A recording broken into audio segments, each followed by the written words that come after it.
Les Français continuent à se serrer la ceinture, pouvoir d'achat en berne alors que l'inflation recule. Le pouvoir d'achat qui est toujours dans le top 3 des préoccupations des Français cette année selon un sondage Ipsos pour le Conseil économique, social et environnemental. Et oui, et pourtant vous l'avez dit, l'inflation recule. En septembre, les prix à la consommation ont baissé d'1,2% sur un mois et augmenté d'1,1% sur un an.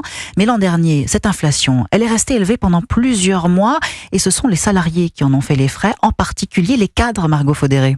L'année dernière, un cadre du privé a touché en moyenne 4 573 € net par mois, une centaine d'euros de plus qu'en 2022. Sauf que le coût de la vie a augmenté bien plus fortement. Autrement dit, dans le privé, le pouvoir d'achat des cadres lié directement à leur salaire, sans prendre en compte d'autres revenus, s'est dégradé de quasiment 3%. Céline est salariée d'une grande entreprise de télécom. Mon salaire est de 3 400 € net. J'ai pas effectivement eu d'augmentation l'an passé. On est loin du compte par rapport à l'inflation. Il n'y a pas de rattrapage conséquent depuis 3 ans. C'est vrai qu'en 2022 et en 2021, déjà, le pouvoir d'achat des cadres s'était étiolé, et ce, dans des proportions plus importantes que pour les autres catégories socio-professionnelles.